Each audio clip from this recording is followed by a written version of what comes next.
Tagar Anak Indonesia Gembira di Rumah menjadi tagline Hari Anak Nasional atau HAN tahun 2020 yang bertema Anak Terlindungi Indonesia Maju. Mengapa tema ini yang diangkat?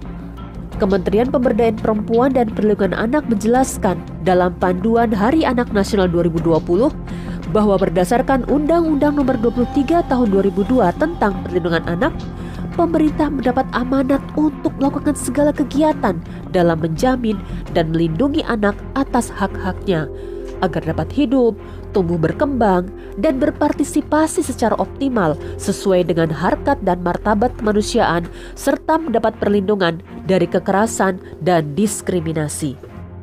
Sebagai anggota PBB, Indonesia juga telah meratifikasi Konvensi Hak Anak atau KHA untuk meningkatkan komitmen pemenuhan dan perlindungan hak anak, serta turut berpartisipasi dengan melaksanakan deklarasi PBB tentang A World Fit for Children atau dunia yang layak bagi anak, melalui pengembangan kebijakan kabupaten atau kota layak anak atau KLA dengan tujuan akhir Indonesia layak anak atau idola.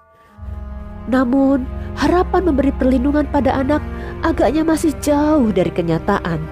Angka kekerasan terhadap anak masih terbilang tinggi. Bahkan disinyalir kebijakan pembatasan sosial berskala besar atau PSBB menjadi salah satu faktor tingginya kekerasan pada anak. Asisten Deputi Bidang Perlindungan Anak dari Kekerasan dan Eksploitasi Kementerian PPPA, Valentina Gintings, menyoroti banyaknya kasus kekerasan anak selama masa pandemi COVID-19. Merujuk data Sistem Informasi Online Perlindungan Perempuan dan Anak atau Simfoni PPA, terdapat 3.000 kasus kekerasan terhadap anak sejak 1 Januari hingga 19 Juni 2020. Di antaranya 852 kekerasan fisik, 768 psikis, dan 1.848 kasus kekerasan seksual. Angka ini termasuk tinggi, ujarnya Tirto.id 24 Juni 2020. Menurut Komisi Nasional Perlindungan Anak Arits Merdeka Sirait, salah satu faktor tingginya angka kekerasan ini memang PSBB yang dicanangkan tidak bersudut pandang ramah anak. Arits menduga keadaan orang tua yang kehilangan pekerjaan, minimnya penghasilan, dan ketersediaan pangan yang terbatas menjadi potensi meningkatnya kekerasan terhadap anak di rumah. Berbagai upaya yang dilakukan pun belum memberikan hasil yang signifikan. Pemberitaan terhadap kasus-kasus kekerasan terhadap anak justru semakin marak menghiasi media massa. Ibarat benang kusut yang saling berkelindan, persoalan ini sesungguhnya adalah hasil akumulasi panjang, sedangkan solusi yang diberikan belum mampu mengurai dan menyelesaikan persoalan secara tuntas. Bagaimanakah sebenarnya Islam memandang persoalan ini? Adakah solusi yang ditawarkan agar anak-anak mendapat perlindungan hakiki? Simak penjelasannya dalam Mutiara Muslimah Cinta Islam Bicara.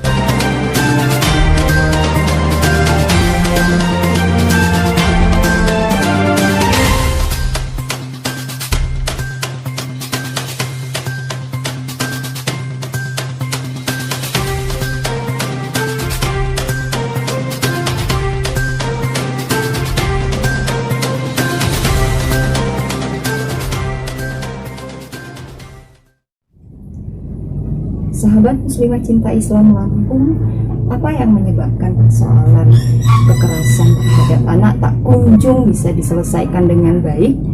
Itu karena fokus kebijakan pada saat ini itu bertumpu pada anak, bukan bertumpu pada persoalan. Misalnya untuk menyelesaikan persoalan kekerasan pada anak, misalnya kita melihat pemerintah itu membuat program-program perlindungan pada anak, yang membuat sekolah ramah anak, membuat kota layak anak, kemudian UPT perlindungan anak, gitu ya.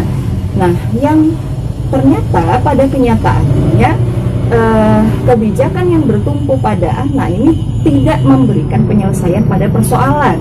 Kasus-kasus kekerasan pada anak ini terus bermunculan, tak henti-henti, gitu ya. Kenapa? Karena memang penyelesaian persoalan yang berfokus pada anak ini adalah penyelesaian yang bersifat parsial, gitu ya. Sahabat, di dalam sudut pandang Islam, kalau kita mau menyelesaikan sebuah persoalan, maka kita harus bertumpu pada persoalan itu sendiri. Sehingga bisa jadi persoalan kekerasan pada anak solusinya bukan dengan memberikan perlindungan pada anak. Solusinya misalnya solusi ekonomi, solusinya misalnya solusi sistem pergaulan, solusinya misalnya kebijakan perumahan dan sebagainya gitu ya. Ini yang disebut dengan kita berfokus pada persoalan. Apa sih yang menyebabkan persoalan itu terjadi? Akar masalahnya ada di mana? Kalau memang persoalan kekerasan pada anak, akar persoalannya ada di ekonomi, maka selesaikanlah persoalan ekonomi itu gitu. Sehingga kita betul-betul bisa menyelesaikan persoalan gitu ya.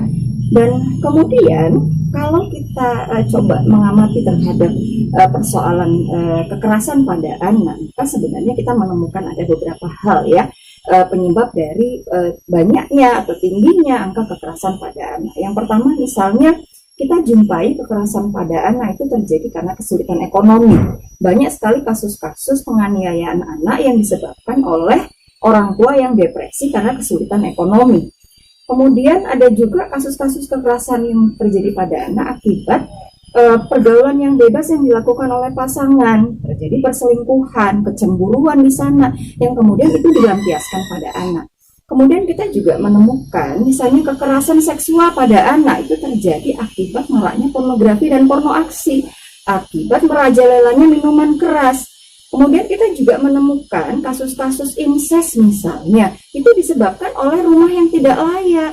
Bayangkan satu keluarga itu tidur dalam satu ruangan, tidak ada penjagaan terhadap aurat di antara mereka.